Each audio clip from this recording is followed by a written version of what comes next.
Boa noite. Boa noite. Especialistas indicam que a vacinação contra a Covid-19 deve avançar. Porto Alegre registra queda no 6º ano consecutivo nos índices de roubo. 7 vereadores da capital deixam seus cargos para virarem deputados. As altas temperaturas do verão aumentam o consumo de energia elétrica. O projeto SIM realiza testes gratuitos de sífilis na capital. As obras na Avenida Otávio Rocha impactam o comércio na região. A Secretaria de Segurança realiza uma operação para retirar comerciantes irregulares do centro da cidade. E como a Biblioteca Pública do Estado se mantém em pé em tempos de crise. No centro da notícia, as informações mais relevantes do centro histórico.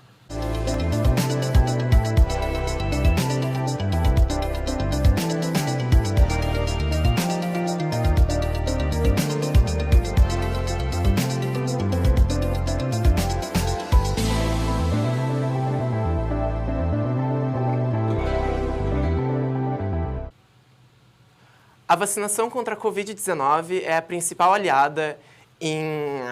Peraí. Segue, tá no ar?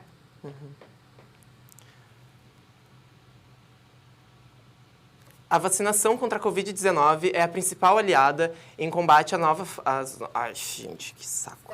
A vacinação contra a Covid-19 é a principal aliada às novas ondas e às formas graves da doença. Após a subvariante BQ1 ter atingido o pico de contágios no final de 2022, ultrapassando 2.500 casos em Porto Alegre nas últimas semanas do ano, 2023 inicia com a diminuição desses registros. Houve uma redução de 73,98% no número de contaminados em janeiro, caindo de 1.280 para 333 em 4 semanas. A ideia básica é que qualquer surto, qualquer pico, qualquer onda, ele é autolimitado. Ele, em média, dura de 6 a 8 semanas. Nesse momento, a gente está acabando de sair de uma nova onda, causada por mais uma variante da Omicron, a BQ1.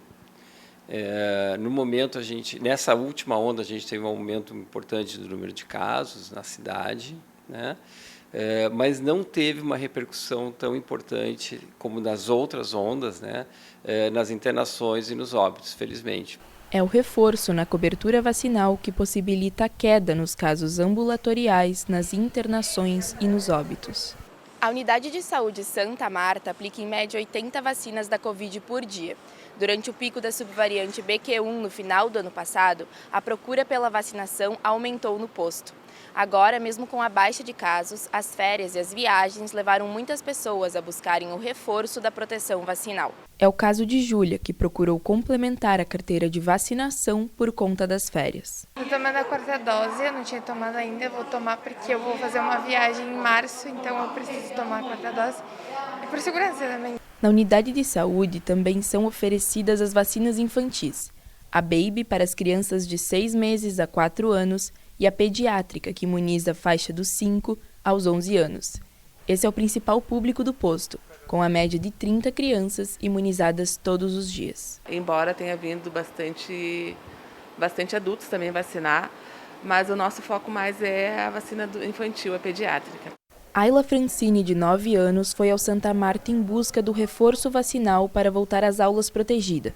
Mas com a alta demanda das doses pediátricas na unidade de saúde, os imunizantes esgotaram e Ayla saiu do posto sem ser vacinada. A gente saiu de longe para estar vindo atualizar o cartão dela de vacina, que até então estava tudo certinho e agora, infelizmente, a gente vai para casa sem tomar a vacina.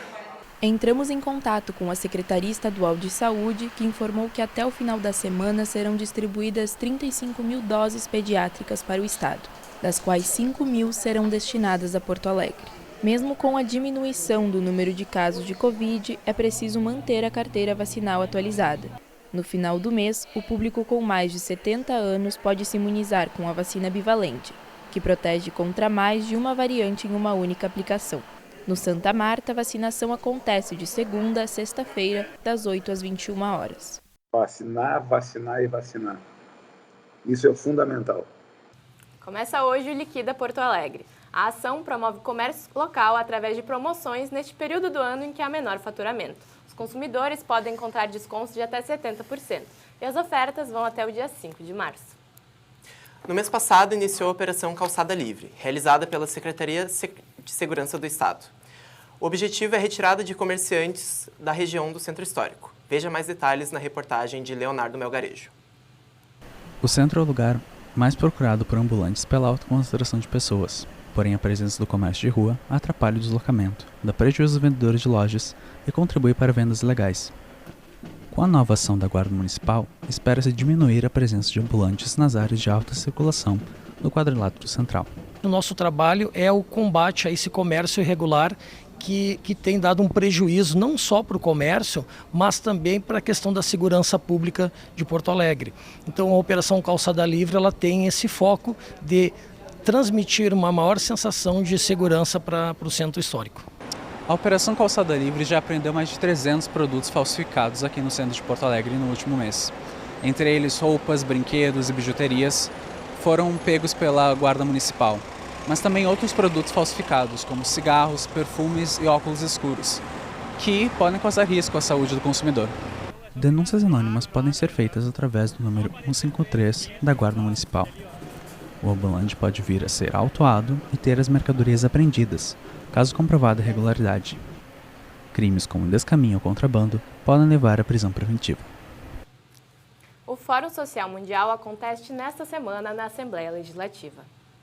Se trata de um encontro anual, realizado por movimentos sociais, ONGs e pela comunidade civil. O evento contou com a presença de Marina Silva, ministra do Meio Ambiente e Mudança do Clima. O tema desta edição é Democracia, Direitos dos Povos e do Planeta. Outro mundo é possível. O chafariz do mercado público voltou a funcionar depois de 10 anos fora de atividade. O projeto faz parte de uma ação de revitalização do Centro Histórico de Porto Alegre. Foi necessário um investimento de R$ 480 mil para a restauração. No ano em que Porto Alegre completou 250 anos, um processo de revitalização iniciou no Centro Histórico. As obras envolvem 10 trechos de ação. Um deles fica na Avenida Otávio Rocha, onde os vendedores sentem o impacto nas vendas por causa das obras. Confira na reportagem de Bárbara Niedermayer. O quadrilátero central de Porto Alegre é formado por 9 ruas no centro histórico da cidade, que passam por obras que prometem revitalizar o espaço. Entre as ações executadas estão recuperação de pavimento, reforma das calçadas e qualificação do canteiro central. Então, qualificar o centro da cidade é um primeiro passo para qualificar o ambiente da cidade de Porto Alegre.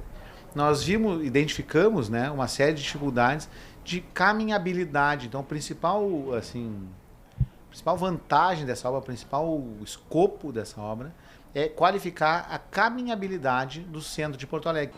As obras no quadrilátero central têm causado insatisfação para quem trabalha no local. Na Avenida Otávio Rocha, os comerciantes sentem a queda nas vendas para o que era esperado no período pós-pandemia. Também reclamam do atraso na entrega dos trechos. Caiu uns 30% no movimento. Pela passagem também do pessoal aqui, antes passava carro, então o carro passava já olhando para a loja, agora deu uma caída de 30%, A Prefeitura suspendeu as obras entre os dias 15 de dezembro e 2 de janeiro, para atender a um pedido dos lojistas e minimizar transtornos nas vendas de fim de ano. Pesquisas do Sindilojas apontaram diminuição na intenção de compra do público na época de Natal. Em 2019, último Natal antes da pandemia, 60,3% dos consumidores pretendiam adquirir os produtos em lojas de rua. Em 2022, o número baixou para 58,6%. A expectativa de um final de ano onde as vendas aumentariam, caíram bastante, isso devido também às obras. A gente tem visto muitos idosos, pessoas que têm deficiências, caindo na rua, então o impacto gerou muita negatividade para o comércio, na Avenida Otávio Rocha.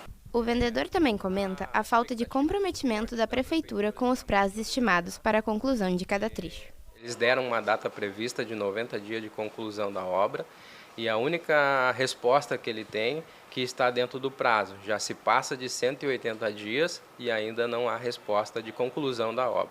A Secretaria de Obras afirma que o cronograma segue dentro do planejado, mesmo com dificuldades encontradas ao longo da execução. Para evitar situações como essa, a arquiteta Carolina Silva sugere um cronograma melhor elaborado, levando em conta a importância econômica e social da região. As pessoas trabalham ali tendo as suas lojas, né? Seus estabelecimentos comerciais localizados ali na região central. Então, ela afeta diretamente e até por isso ela precisa de um planejamento maior, né? De um planejamento, de um cronograma de obras melhor executado, mais bem organizado, melhor detalhado. O Sindlojas acompanha o andamento da obra. A entidade está ciente dos problemas no local e espera que a situação, em breve, possa melhorar. É mais ou menos assim, não tem como trocar um pneu de carro sem parar o carro, né? Então, esse é o caso dessas obras do centro. Mas, com certeza, vamos dizer assim, um transtorno momentâneo para um benefício permanente para a sociedade. Segundo a Secretaria de Obras, a previsão de conclusão de todos os trechos de revitalização está marcada para outubro de 2023. A seguir, parte do público se sente abandonado por políticos que não cumprem seus mandatos até o final. E os índices de sífilis em Porto Alegre estão entre os maiores do país.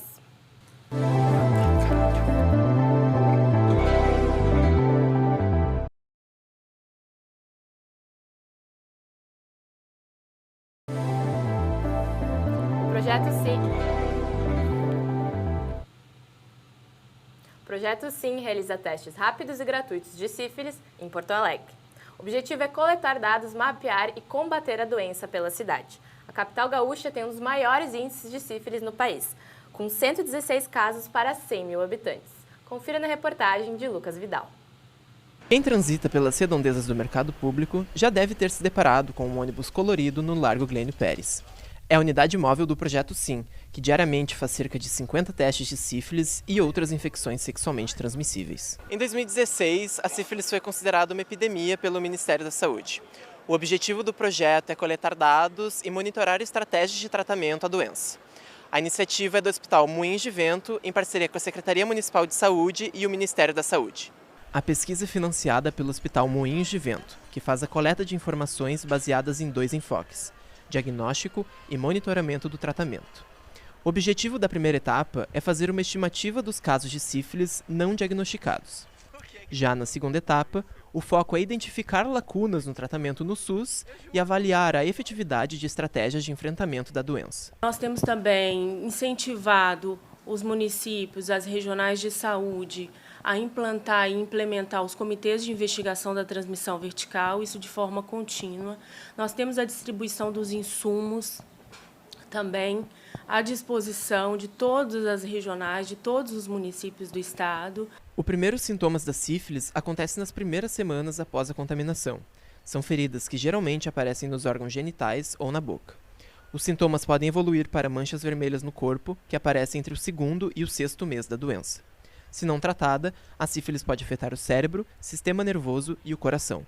Então, eles fazem um primeiro teste rápido na unidade móvel. Esse teste dando positivo para sífilis, eles são convidados a fazer um questionário um pouco mais longo, tá?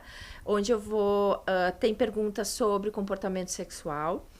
Aí, eles também são convidados a fazer uma coleta de sangue para fazer um teste confirmatório de sífilis. E, paralelamente a isso, eles também podem fazer já a primeira dose do tratamento na unidade móvel. A capital gaúcha é líder nos índices de sífilis congênita, que é transmitida da mãe para o bebê durante a gestação.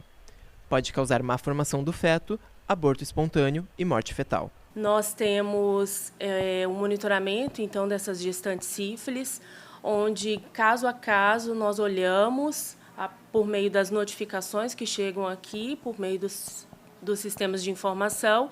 Nós olhamos esses casos, emitimos alertas e devolvemos para os municípios para fazerem busca ativa das gestantes. O indicado é realizar testes de infecções sexualmente transmissíveis com frequência. A sífilis tem cura e seu tratamento é feito de forma gratuita pelo SUS. Para frear o aumento no índice de contaminação, o aliado é sempre o mesmo: o uso de preservativo durante as relações sexuais. É importante que se teste, é importante que faça sexo seguro para a gente poder justamente quebrar essa cadeia de transmissão que faz com que as ISTs sejam um problema crescente, né? Não só aqui em Porto Alegre, mas em todo o Brasil.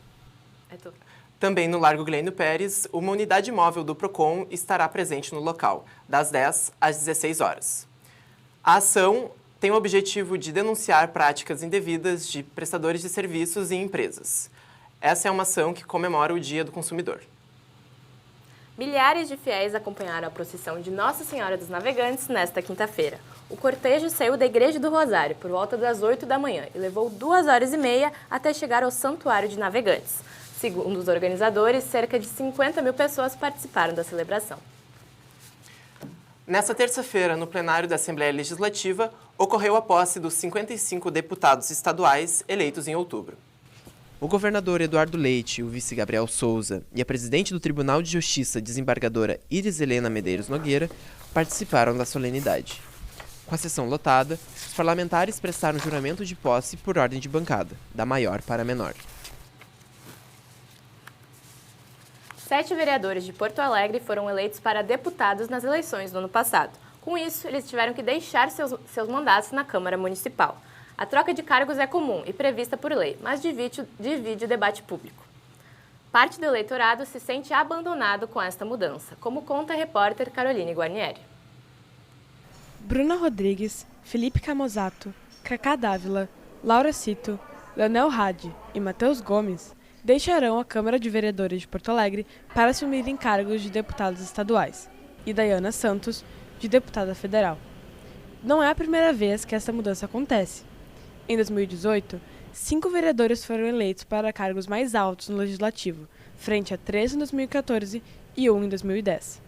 Quando isso acontece, quem assume as cadeiras municipais são os suplentes. Essa mudança renova a cara da Câmara de Vereadores, no caso de Porto Alegre, a gente está falando especificamente, e também pode trazer novos olhares, né, e novas pautas para esse Legislativo Municipal. O que os partidos têm em mente sempre, né? Conquistar cadeiras, no caso do Legislativo, ou conquistar o poder, no caso do Executivo. Quando o cidadão vota, muitas vezes só pensa no candidato ou no partido. Mas há muito mais envolvido no ato de votar. Os suplentes, as coligações com outros partidos, podem ser chamados caso haja renúncia. E mesmo desconhecidos do eleitor, são esses novos representantes que vão assumir o lugar. Então, a grande maioria do eleitorado não elege aquele que exatamente ele escolheu ali na urna, mas ele está escolhendo um partido, uma sigla, que vai fazer a conquista dessas cadeiras e depois lá é elencado para ver quem ocupa. Mas a maioria não elege o seu candidato. Isso acontece devido aos quocientes eleitoral e partidário. O sistema de contagem de votos para as eleições de vereador e deputados é proporcional, diferente do que vemos no Executivo. Os quocientes fazem com que o candidato eleito nem sempre seja o mais votado. O quociente eleitoral é o número total de votos válidos para o cargo, dividido pelo número de cadeiras disponíveis. Já o quociente partidário significa que cada partido recebe um número de cadeiras proporcional à soma dos votos de todos os seus candidatos, mais os votos na legenda. Assim, os candidatos mais votados de um partido assumem as vagas disponíveis para aquela coligação. Isso significa que alguns candidatos podem receber mais votos que outros e mesmo assim não serem eleitos, caso seu partido não tenha garantido um número suficiente de cadeiras. A renúncia de cargos públicos está prevista por lei e não é ilegal, porém nem sempre agrada. Os vereadores suplentes que assumem os cargos podem não priorizar as mesmas bandeiras dos eleitores anteriores, mesmo quando são do mesmo partido. E isso pode gerar discussão entre o eleitorado. Então, eu não sou muito a favor disso, porque eu acho que quando a gente vota em alguém, a gente quer se sentir representado. E a partir do momento que ele sai e assume um suplente, essa representatividade pode já não ser mais a mesma. Para mim, isso é uma coisa que eu acredito que seja até benéfica e natural, muitas vezes, quando um político está progredindo, criando uma projeção cada vez maior. Isso só simboliza que ele conseguindo um cargo maior, ele tem mais votos e tem mais eleitores. A queixa do eleitorado é válida, mas a professora Maria Lúcia explica que a representação do partido continua. O eleitorado não deve se sentir abandonado porque o seu vereador ou vereadora conquistou um outro mandato e está interrompendo pela metade, né? Vai ter uma representação na Câmara de Vereadores e é importante para o partido colocar os seus melhores nomes à disposição para o eleitorado votar. Essa troca de cargos é frequente. Os candidatos podem levar as suas bandeiras a postos cada vez mais altos. Ainda que a legislação nos permita escolher um nome dentro do partido, a representação política é, e sempre será, um projeto coletivo. E no próximo bloco, os novos números de Índice de Segurança Pública do Estado mostram queda nos números de roubos na capital. A Biblioteca Pública do Estado avança como centro literário, apesar da crise no setor cultural. E o calor aumenta o consumo de energia elétrica e pode pesar no bolso do cidadão.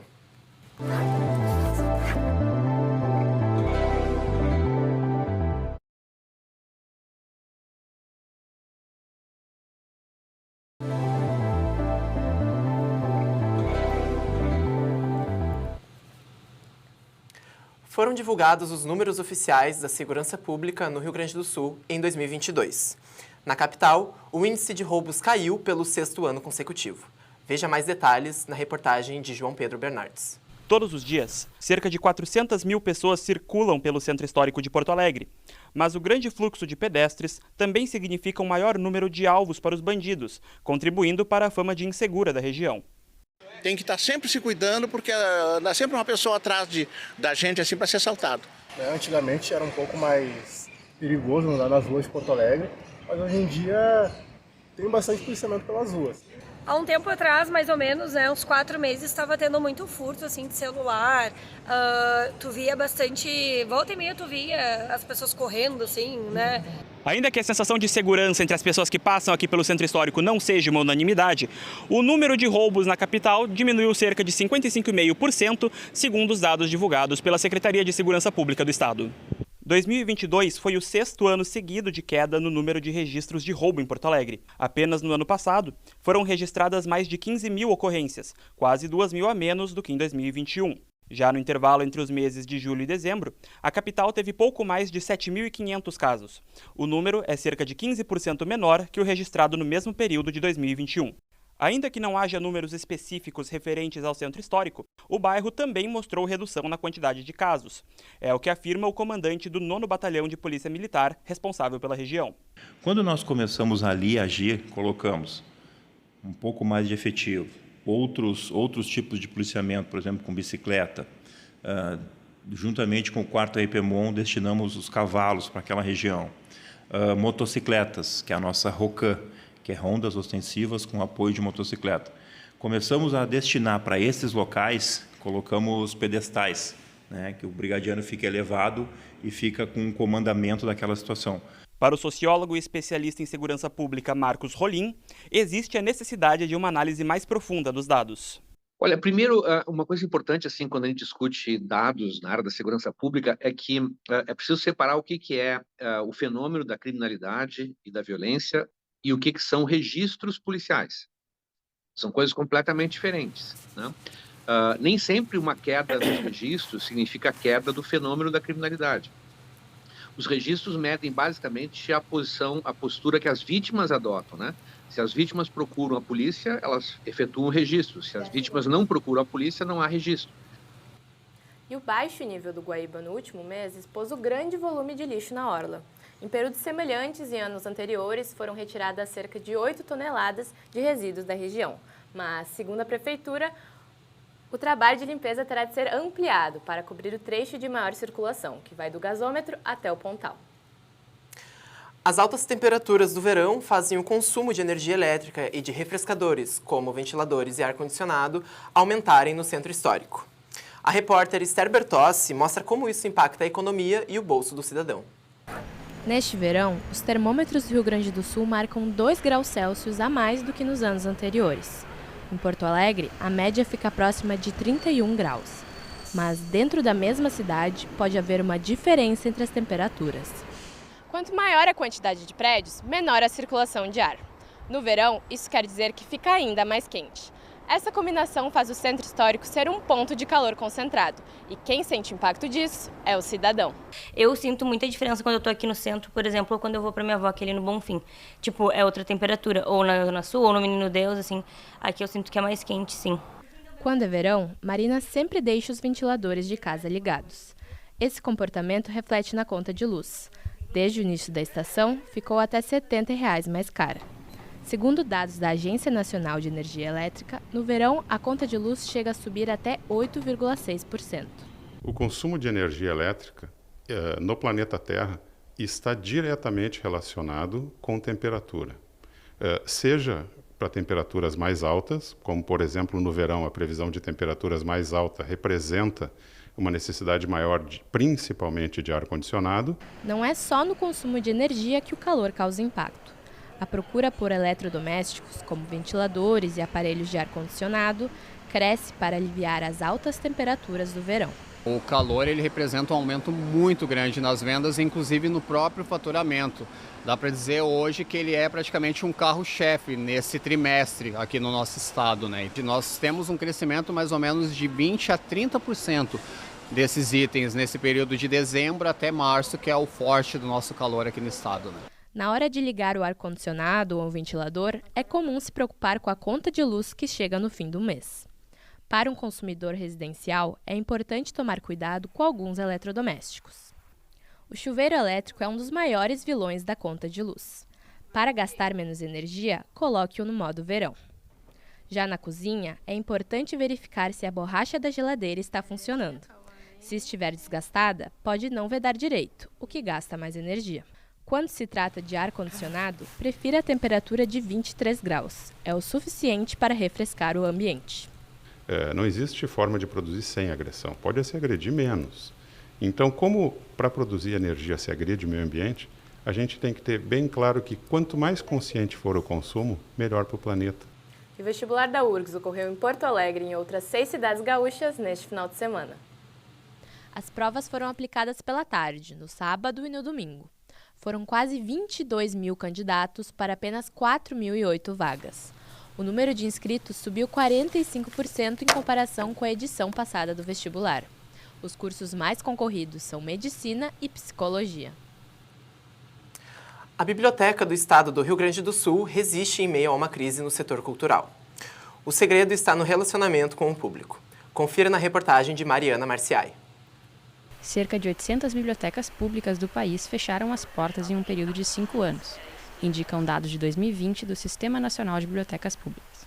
Localizada no Centro Histórico de Porto Alegre, a Biblioteca Pública do Estado é uma das sobreviventes da extinção do Ministério da Cultura e da pandemia de Covid-19. Todos os dias, cerca de 1.000 pessoas usam os serviços oferecidos pela biblioteca. O público é variado, e as demandas também. Empréstimo de livros, consulta ao acervo, leitura de jornais diários, participação em eventos e o uso do espaço para o estudo são alguns dos serviços mais procurados. O pessoal que está realmente estudando aqui, mexendo no computador, lendo livro, que é uma coisa que eu nunca tinha visto, porque eu nunca tinha vindo aqui, e sempre só vi em filme, assim, o pessoal que realmente vem aqui usar a biblioteca. A biblioteca não possui verba própria e busca parcerias para complementar os repasses da Secretaria de Cultura do Estado. Projetos ancorados em leis de incentivo à cultura, construídos em conjunto com a Associação de Amigos da Biblioteca Pública, são uma das principais formas de ampliar a renda.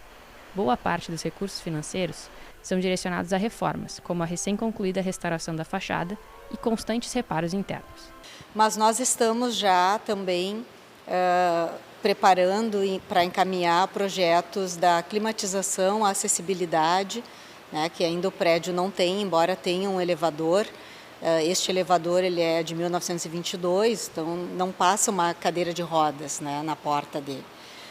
Então a gente está resolvendo a questão da acessibilidade e da climatização do prédio, entre outros projetos, né, a digitalização de acervo histórico, enfim, vários projetos que vão ser ainda encaminhados, né, porque ainda tem muita coisa para fazer, né. A preservação da memória do Rio Grande do Sul e a propagação de informação e cultura são os pilares fundamentais da atuação da biblioteca. E para colocar esses princípios em prática, o relacionamento próximo com a população local é essencial. Exposições, palestras, feiras. É assim que a Biblioteca Pública do Estado mantém seu contato com o público mesmo 150 anos depois de sua fundação.